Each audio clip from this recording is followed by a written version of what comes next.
c'est le dernier départ pour les 314 km séparant Dijon de Paris. Il était caché, le petit Brian Cocard. Ça s'écarte avec Marcel Kittel là, en deuxième position. Après un défilé à grand fracas à travers Paris, le départ de la première étape Paris-Lille est donné à la volée à Pierre Pic. Arthur Bichon en tête, qu'il s'en va vers le titre de champion de France. Dans la 20e étape Bordeaux-Poitiers, le peloton ne réagit pas et le Lyonnais Forestier, numéro 5, mène une chasse victorieuse qui va l'amener à Poitiers en compagnie de quelques camarades. Personne ne réagit pour l'instant derrière Pierre Rolland. Mais il est bien parti, Pierrot. Il est bien parti, Pierre Rolland. C'est fini, ils ne reviendront plus sur Pierre Rolland. Ils ne reviendront plus. Il est en train d'aller chercher une victoire amplement méritée, tellement il a tenté depuis le début de ce Giro. Première ligne pour aller chercher la victoire et non, c'est reparti sur le côté. Et Brian Cocard Pierre Rolland est parti pour une victoire d'étape de prestige. Il va pouvoir savourer cette victoire, il va pouvoir avoir le temps de lever les bras.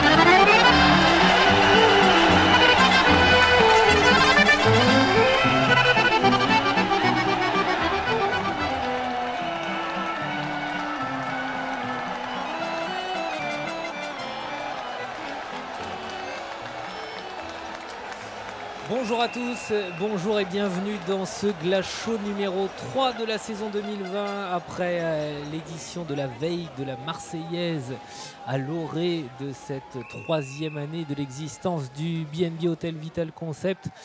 Nous nous étions parlé lors du week-end entre Ardèche et Drôme. Cette fois, c'est au cœur de l'Allier à Ghana que nous avons le plaisir de nous adresser à vous les fidèles auditeurs du Glace Show. Nous sommes sur Paris-Nice, une course qui n'était pas forcément, pas du tout même au calendrier initial des Men in Glass en 2020. Et pourtant, les circonstances ont fait que le BNB Hotel Vital Concept a été convié à la course au soleil édition 2020, une édition fidèle à la tradition de Paris-Nice, humide, venté, et puis qui devrait voir un peu plus de soleil arriver ces prochains jours. Nous sommes à la mi-course, nous allons faire un point sur la course et parler des circonstances qui nous ont amenés sur Paris-Nice cette saison, des circonstances un peu particulières. Dans quelques instants, j'accueille le manager sportif du BNB Hotel Vital Concept, Didier Rousse, et dans la foulée, un peu plus tard, nous parlerons de l'étape de demain en direction de l'Isère, une étape peut-être pour sprinter avec notre sprinter leader chez les Men in Glass, Monsieur Brian Cocard. Et puis nous terminerons ce Glace Show avec l'un des rescapés de la chute d'hier sur la troisième étape, Frédéric Bacart, le Belge qui a rejoint les Men in Glass à l'intersaison. Nous parlerons de la fin de ce Paris-Nice, mais aussi des classiques belges à venir. Tout de suite, c'est la première rubrique de ce Glace Show numéro 3. Place à l'instant glace.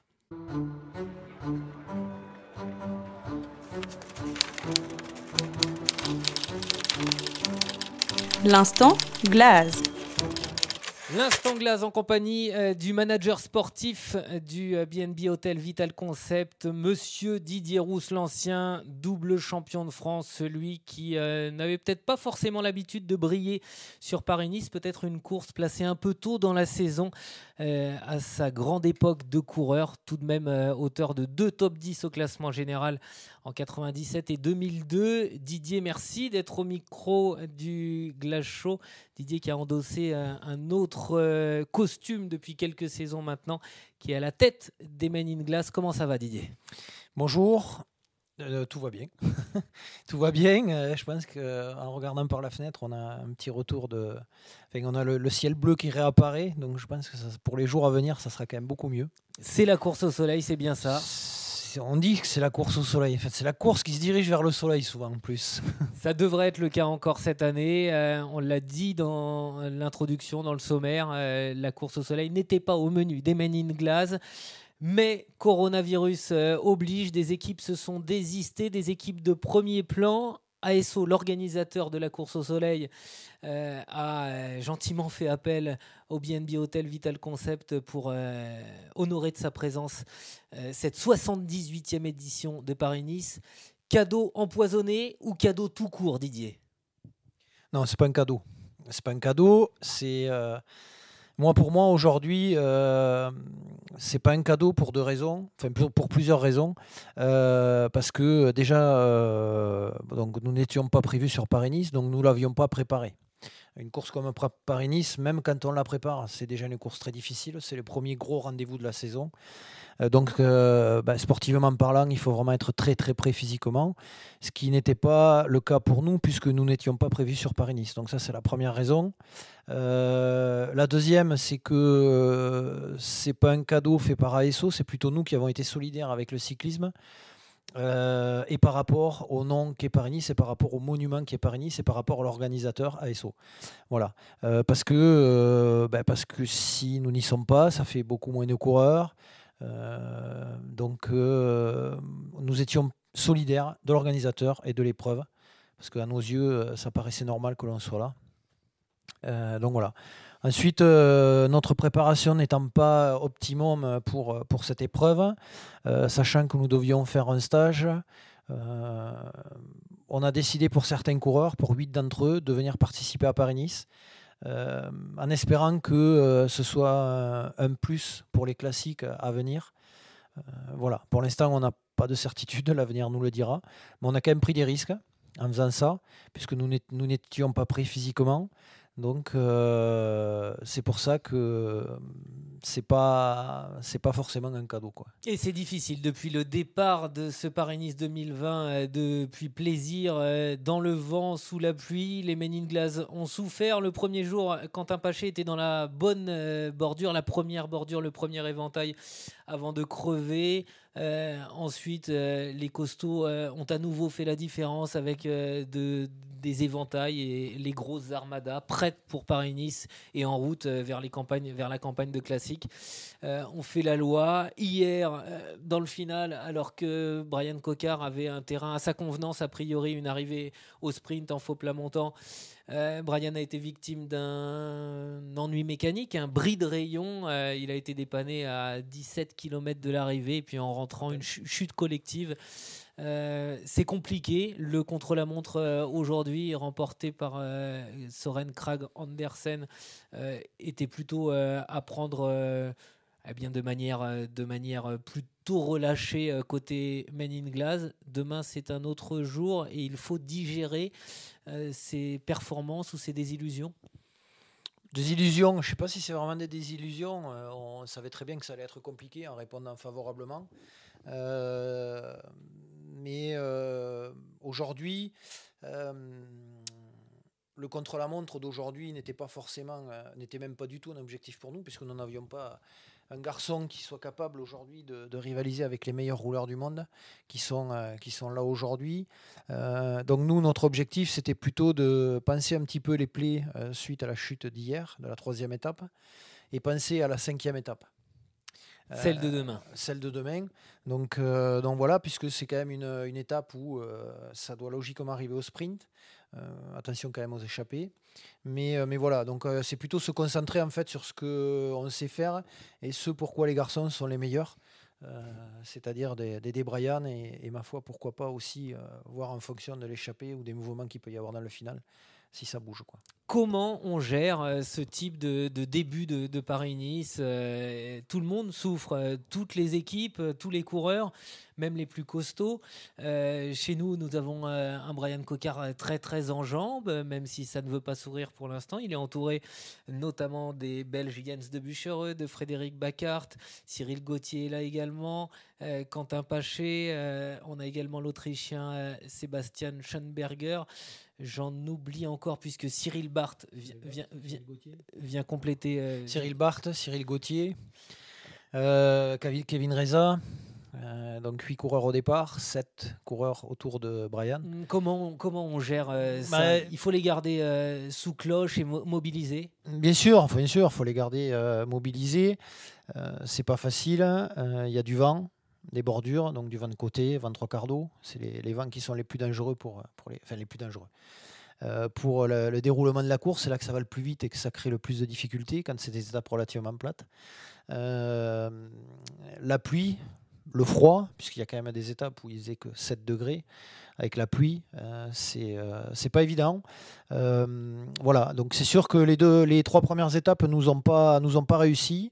La première parce que Quentin était dans le bon premier coup avec les principaux favoris. Ils n'étaient que 16 coureurs devant, Quentin était là.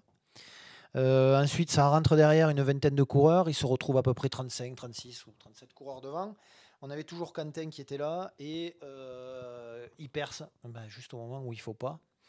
Et donc à ce niveau-là, quand on commence à avoir des ennuis mécaniques ou crevaison, ça a de suite une incidence puisque c'est des efforts qu'il faut faire et obligatoirement, on ne peut pas être là dans le final ou très difficilement.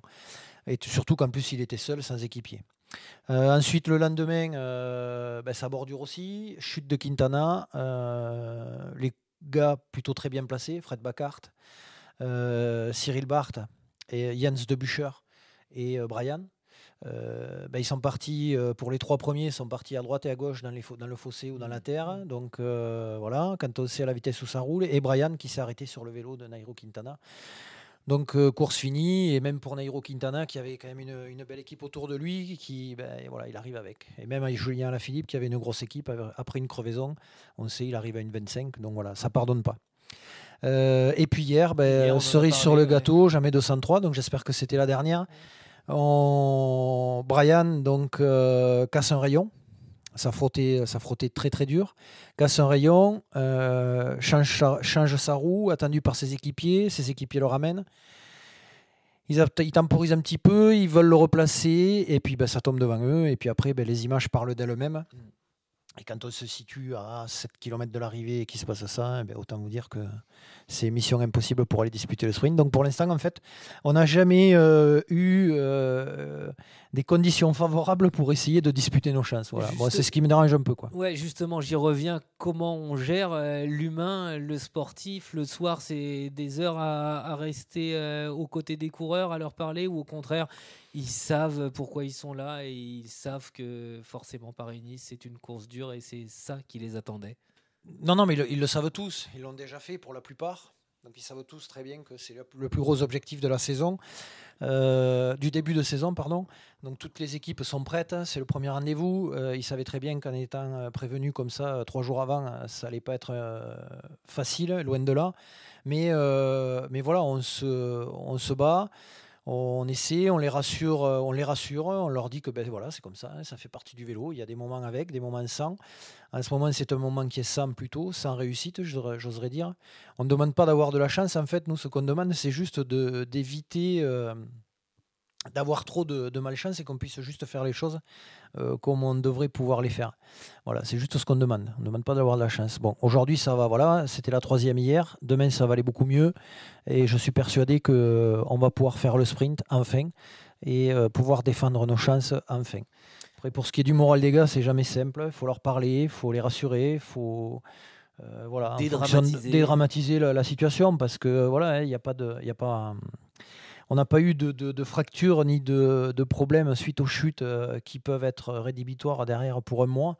Donc voilà, rien n'est perdu et on continue d'avancer. Et après l'étape de demain, il restera des étapes un peu plus tourmentées, évidemment, avec une étape dans ce beau département du Vaucluse vendredi, et puis ce sera la montagne ce week-end avec l'arrivée à la Col Miane, col de première catégorie, qui précédera la traditionnelle ultime étape autour de Nice. Parole aux grimpeurs en cette fin de semaine qui s'annonce.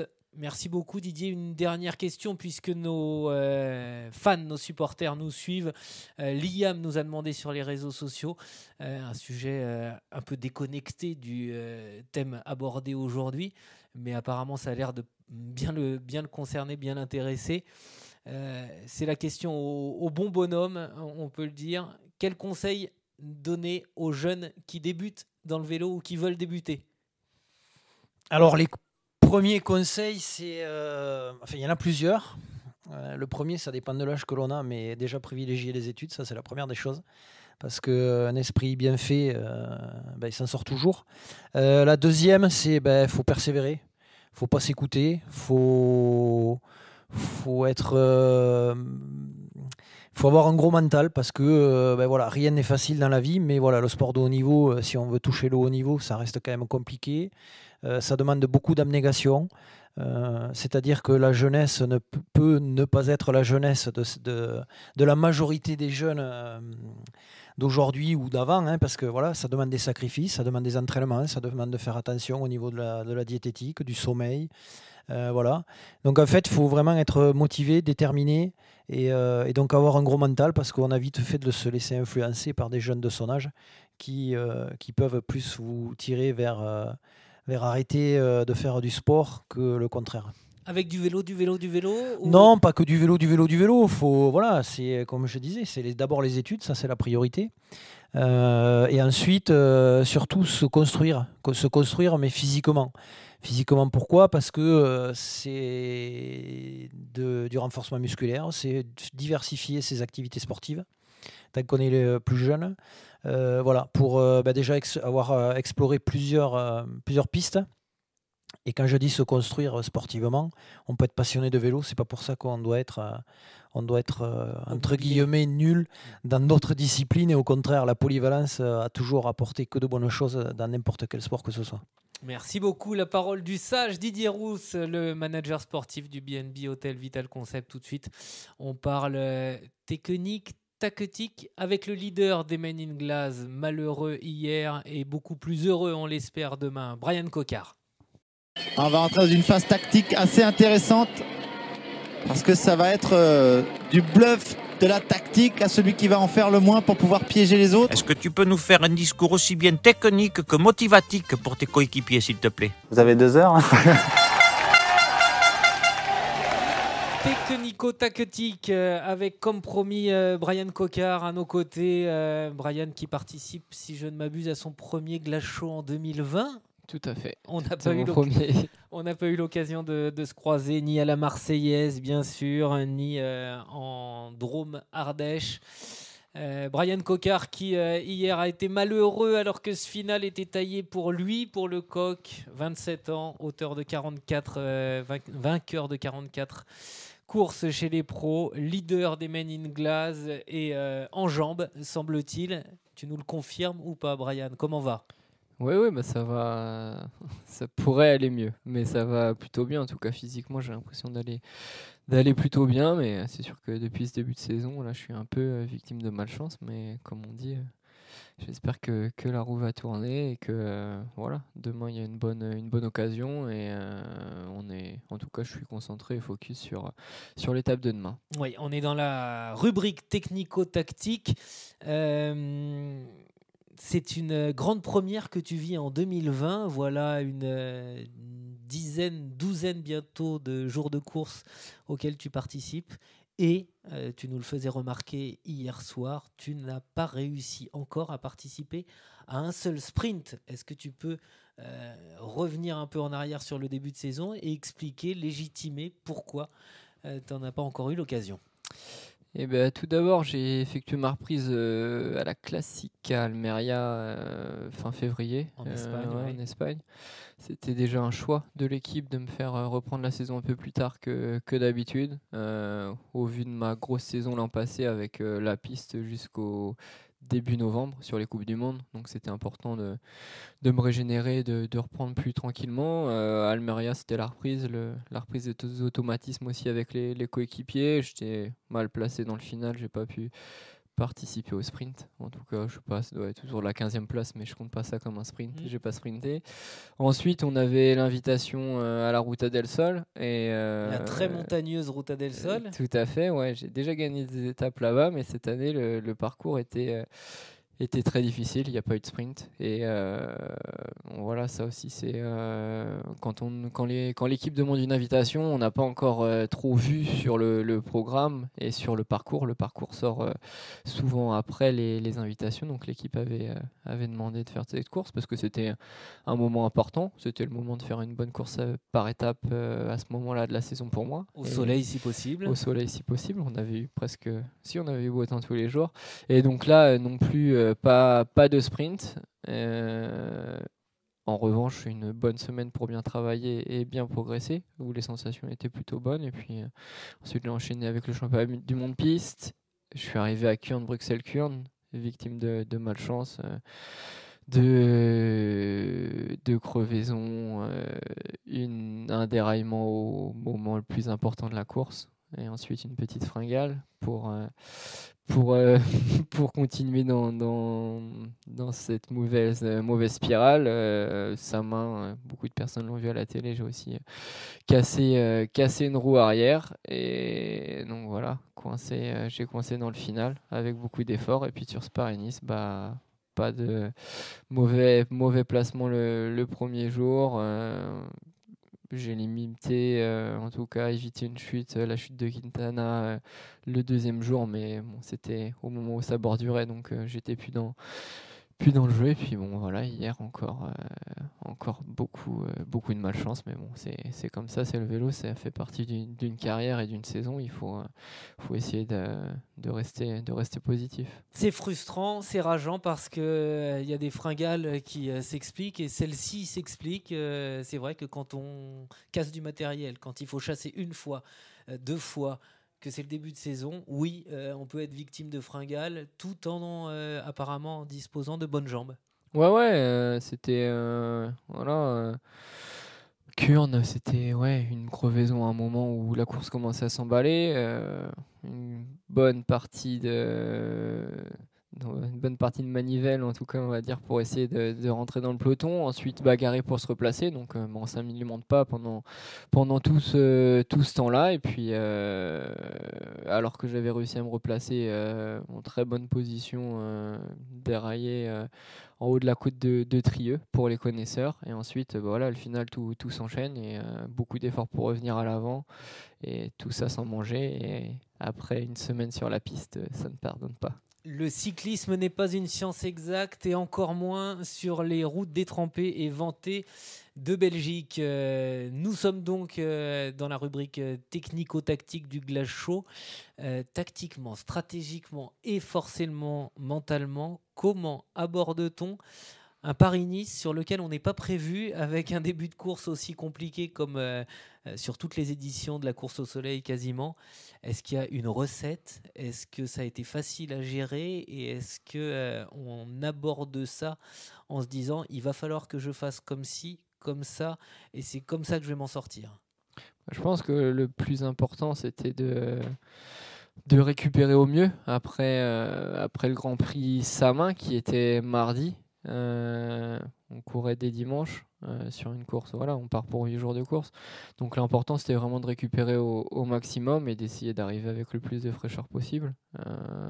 L'idéal, je pense, aurait été de courir que Kuurne et pas Samin avant Paris-Nice, mais bon, ça on le savait pas, et du coup c'est sûr que je pense que la clé c'est la récup, et essayer de se régénérer au maximum, et puis je pense qu'on est très contents tous d'être là. Alors c'est sûr qu'on aurait préféré, ça aurait été plus facile de le préparer, de le savoir avant, mais en tout cas voilà, on essaye de faire le maximum, et pour ma part j'ai l'impression que les sensations sont plutôt bonnes, donc voilà, on va voir sur la suite de ce Paris-Nice. Cette épidémie, ce coronavirus, il fait la une de tous les titres. Est-ce qu'on en parle autant dans le peloton que sur les chaînes d'infos ou dans les coursives de la course au soleil ici?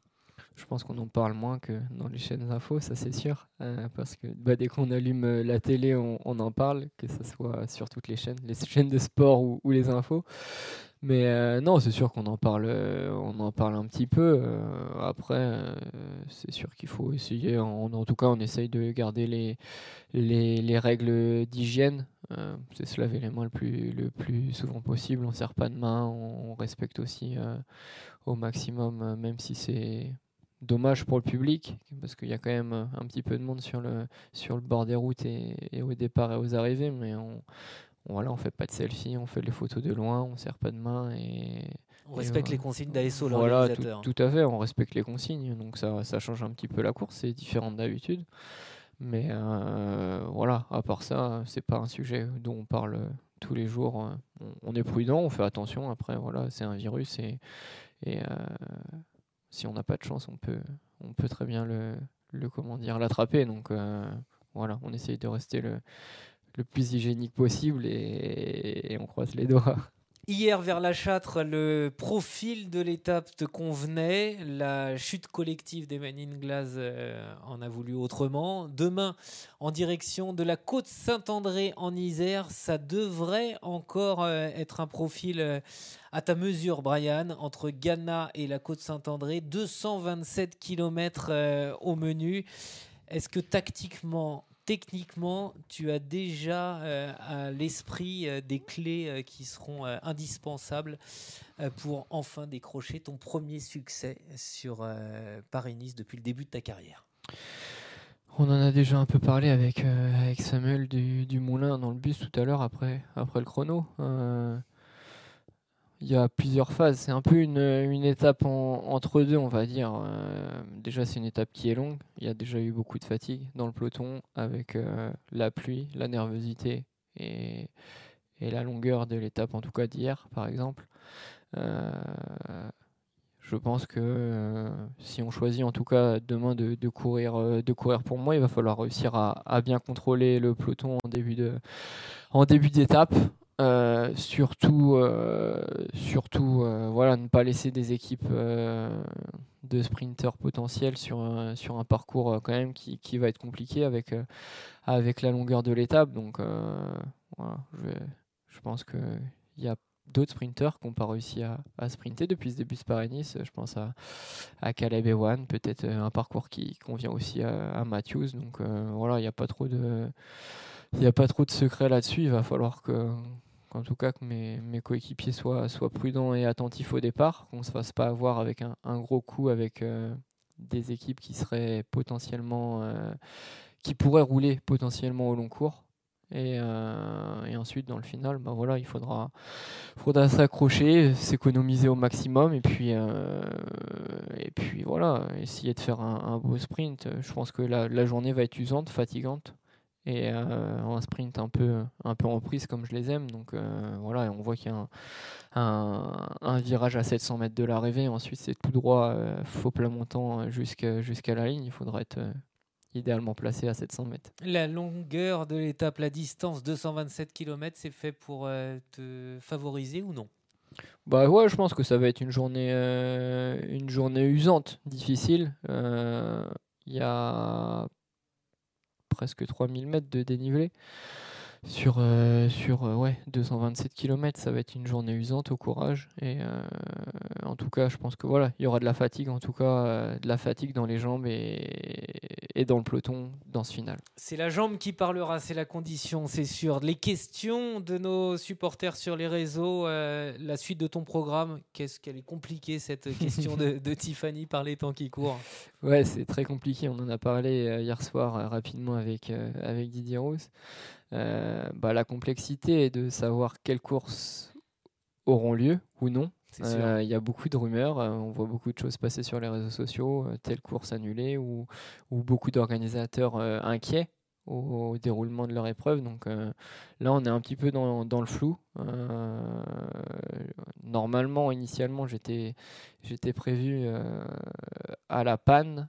Bon, on avait déjà un petit peu changé parce qu'avec Paris-Nice qui se rajoutait, mais initialement, c'était prévu que je sois à la panne et ensuite à Cholet. Fin mars, tout à fait. Ensuite, route à Delhi et circuit de la Sarthe. Mais voilà, on a vu passer des choses sur notamment Loire-Atlantique-Cholet, à Delhi aussi et la Sarthe. Donc peut-être que ça sera un petit switch, on va dire, vers E3 et Gand-Wevelgem sur les classiques. Mais j'ai vu aussi hier soir qu'il y avait, je crois, quelque chose comme 19 cas de coronavirus à Wevelgem. Donc on est un petit peu dans le flou et je pense qu'on va avancer pas à pas. Le plus important, c'est de penser à Paris-Nice et puis la suite, on verra au jour le jour, je pense. On sourit jaune. Qu'est-ce que c'est compliqué de se projeter sur la saison 2020, évidemment. La suite du programme, donc, point d'interrogation. Mais de toute façon, soyons-en sûrs, le mois de mars sera beau, sera rose ou bleu d'ailleurs pour Brian Coquard qui, avec sa compagne Estelle, attend un heureux événement. Une autre question, et celle-là, je sais que tu ne l'éluderas pas. une question qui concerne ta vie à côté du vélo. Est-ce que toi aussi, comme tant d'autres, tu joues à Pro Cycling Manager ou à d'autres jeux vidéo ? Alors j'ai joué longtemps, toute ma jeunesse, à Pro Cycling Manager. J'ai arrêté depuis quelques temps, je sais pas, je pense que depuis que je suis passé professionnel, j'ai arrêté de jouer à ce jeu-là. Un jeu que j'aimais beaucoup. Mais voilà, le jour où je suis passé pro, je me suis dit, bon, j'aurais pu me prendre dans le jeu, j'aurais pu prendre l'équipe. Mais non, j'ai arrêté de jouer à ça. Non, mais c'est vrai que pour s'occuper dans les trajets,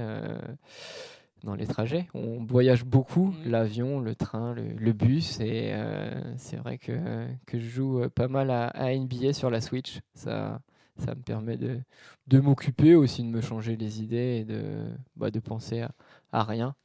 Lors de tous ces trajets qui sont nombreux tout au long de l'année. Et ça fait du bien parfois de ne penser à rien. Dernière question, Brian, et on te laisse tranquille préparer l'étape de demain. On est déjà en train de se projeter sur l'été à venir, le mois de juillet. Évidemment, on ne peut pas faire abstraction de ce qui nous attend au mois de juillet. Les Men in Glass, ce sera la première participation du BNB Hotel Vital Concept au Tour de France. As-tu déjà une étape en tête ? Je n'ai pas particulièrement d'étape en tête. On parle beaucoup de cette première étape du Tour de France avec cette arrivée à Nice qui pourrait me convenir. En tout cas, c'est un final escarpé avec des difficultés pas très loin de l'arrivée, mais qui pourrait favoriser, pourquoi pas, une arrivée d'un groupe d'une 60aine de coureurs. C'est des étapes que j'affectionne, mais voilà, je ne me focalise pas là-dessus. Ni sur celle-là, ni sur une autre. On me parle souvent aussi des Champs-Élysées, où j'ai déjà terminé 2e en 2015.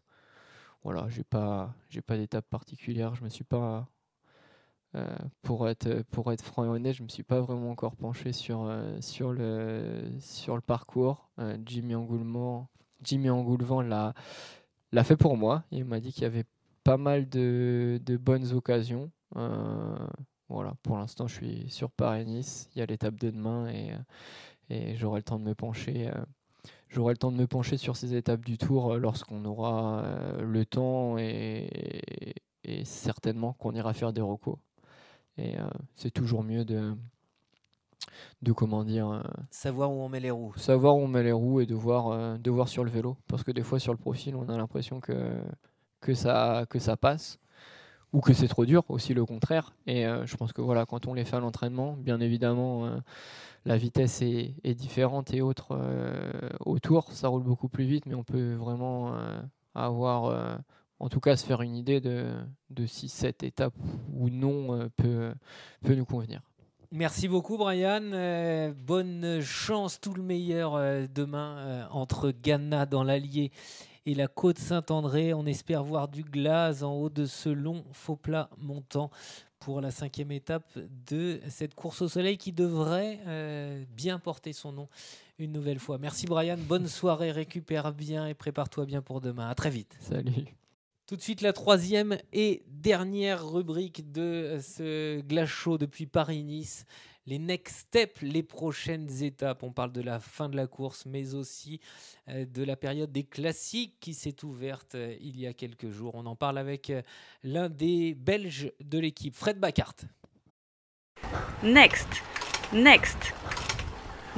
step. La rubrique Next Step, le programme à venir pour les Men in Glass, il commence dès demain avec cette 5e étape de Paris-Nice. On en a parlé à l'instant avec Brian Coquard pour évoquer les prochaines échéances. Comme promis, Fred Bacart nous rejoint, le Belge de Berendries, au pied du fameux mont qui était autrefois un haut lieu du Tour des Flandres. Le fermier cycliste, le cycliste fermier, appelez-le comme vous voulez, mais chez nous, c'est bel et bien un Men in Glass. Bienvenue dans le Glace Show, Fred. Salut Fred. Fred que l'on va appeler Baki, c'est vraiment ça son surnom. On a Bouki dans l'équipe, Chris Boukmans, lanceur des sprints de Brian à son heure. Et donc Baki nous a rejoint cet hiver. Comment tu te sens déjà parmi ces Men in Glass? Très bien, je me sens comme un membre de l'équipe, un membre de la famille. avec un poignet un peu douloureux après la chute d'hier. Oui, comment ça va? ouais, c'est vrai qu'hier, on n'a pas eu la chance en général en équipe. Brian a juste changé de vélo à peut-être 10 km de l'arrivée. On est revenus tous ensemble. Donc on était encore un peu plus ou moins arrière du peloton. Et d'un coup, il y avait une chute juste devant nous. Ça roulait à 64 à l'heure, donc on ne pouvait plus éviter. Et, la plupart de nous a eu la chance d'avoir été tombé dans l'herbe. Moi, je n'avais pas cette chance. Tu as été le seul à tomber sur le bitume. Ouais, sur les deux poignets, mais rien à casser, donc ça va aller de mieux en mieux. Le Baki est solide, évidemment, un homme de la terre, un homme qui se projette déjà vers la campagne des classiques qui s'annonce en Belgique, et puis sa course préférée, elle n'a pas lieu en Belgique, mais bel et bien chez nous, en Bretagne, sur les routes du Trobreléon. Avant de parler de la campagne belge, Fred, il y a cette étape de demain, premier pas des next steps à venir. On en a parlé avec Didier Rousse, le manager sportif. On en a parlé avec Brian. C'est une arrivée pour lui, pour le coq? Oui, certainement. Mais comme c'est déjà vallonné, je ne sais pas comment la tactique va être demain. Si on met déjà un mec devant ou pas. C'est peut-être pas une mauvaise idée. Comme ça, on peut déjà anticiper à ça. Oui, elle est longue. On ne sait pas vraiment comment ça va rouler, comment les autres équipes vont faire leur tactique. Comme Schachmann, il est encore au maillot jaune. Donc c'est clair que Bora, ils vont rouler demain. Mais ils vont laisser partir qui? Ça, on ne sait pas. Les incertitudes, les doutes, c'est intéressant d'entendre Fred Bacart au micro du Glace Show. Vous avez eu droit à la chute d'hier, vécue de l'intérieur et ses considérations sur l'étape à venir. Oui, il y a beaucoup d'inconnus sur une course cycliste et c'est ce qui fait son charme. Et il y a encore plus d'inconnus cette saison en 2020 sur non pas la course cycliste en général, mais bel et bien la saison cycliste. Ton objectif, ton focus, comme tu aimes à le dire, il se situe entre début mars et mi-avril. Est-ce que les classiques belges auront lieu cette année, Fred? Quels sont les échos venus d'Outre-Quiévrain, de Belgique? C'est difficile à dire. Pour l'instant, en Belgique, les événements sportifs, dont le foot, ont encore lieu, même avec des spectateurs. Mais c'est pour l'instant. On ne sait pas comment ça va évoluer les prochaines semaines. Comme le E3, ils attendent encore de mettre ces tentes pour les VIP. Et ils attendent encore la semaine prochaine comment les choses vont évoluer. Donc, beaucoup dépend aux prochaines semaines. Aussi, à l'événement ici, on arrive de plus en plus proche à Nice. Et on sait déjà qu'à Nice, des événements sportifs sont déjà annulés. Oui. Il y en a déjà plusieurs autres événements cyclistes qui ont déjà été annulés, dont Tour de Normandie, par exemple. Les courses italiennes, évidemment. Oui, évidemment. Et tous les Italiens, ils sont déjà bloqués. Donc... oui, c'est vraiment difficile à dire. J'espère que ça va avoir tous lieu. Il y a une chance que demain, ça va être la dernière étape de Paris-Nice. On ne sait pas. C'est un peu chiant qu'on ne sait pas. Tout le monde est dans l'expectative. Coureurs et suiveurs. Et vous entendez bien à écouter Fred Bacart que même les coureurs, sont dans le doute et se posent beaucoup de questions sur les jours et les semaines à venir. Il n'empêche, figure toujours au programme Drenthe samedi, puis il y aura Nokere la semaine prochaine, le Grand Prix de Denain, Breden Coxide, et puis La Panne, Grand Prix E3 et Gand-Wevelgem fin mars, avant la grand-messe en Belgique à travers le Tour des Flandres. Le Tour des Flandres, c'est le combien? C'est le 5 mars, il y aura à travers la Flandre précédemment. Tout ça, ce sont des courses que tu aimes disputer, même si elles n'ont pas toutes les mêmes caractéristiques et elles ne te conviennent a priori pas toutes. C'est une période qui t'excite et une période que tu es en train de préparer sur Paris-Nice. Ouais, c'est clair. Pour moi, personnellement, c'était tous préparation jusqu'à maintenant. Donc, si les courses-là n'ont pas lieu, c'est catastrophe pour moi. Pas seulement pour moi, pour l'équipe. Pour le sport, pour général. Et pour l'économie en Belgique également. L'économie mondiale aussi. Oui, parce que Fred en parlait il y a quelques instants. Les tentes VIP, comme il dit, VIP, VIP en français, sont des éléments centraux de cette campagne des classiques. Le cyclisme est une religion en Belgique et ces événements sont vraiment capitaux en termes d'économie. Paris-Nice, c'est la première fois que tu y participes? Ouais, la première. Si mes comptes sont bons. C'est un bon passage, même si on n'avait pas prévu d'y être. C'est un bon passage pour construire la forme. C'est une très bonne préparation pour la suite. Mais par contre, ça roule hyper nerveux ici. Hyper nerveux. Avant, j'avais fait des courses un peu pareilles, Dauphiné et tout ça. Mais ça roule différent. Aussi à cause du temps. On a eu la drache tous les 3 jours passés. Et j'espère que demain, ça va être un peu plus... un peu moins la drache, un peu plus sec, un peu plus soleil peut-être. C'est annoncé, ouais. C'est encore la course au soleil. Oui. La course au soleil ne se dispute pas, c'est sa définition, intégralement sous le soleil. On court vers le soleil et on s'y dirige, même si tu l'as bien signalé, souligné. On a beaucoup d'incertitudes sur la fin de cette épreuve. Les classiques, tu as prévu, alors c'est toujours difficile de reformater sa saison. Tu as prévu d'être où dans les semaines qui viennent? Avant, c'était prévu de faire Drenthe, puis... Denain, Bredene, mais maintenant ça a changé, c'est Paris-Nice. Je ferai Denain, c'est déjà une classique pavée. Bien sûr. Ça devient de plus en plus un classique, hein, ouais. quand même. Ouais. Après, il y a le E3, c'est là que c'est mon premier objectif. Après, Traverse Flandre, Tour de Flandre. Grand Prix de l'Escaut, Paris-Roubaix, oui. Paris-Roubaix évidemment, la plus belle.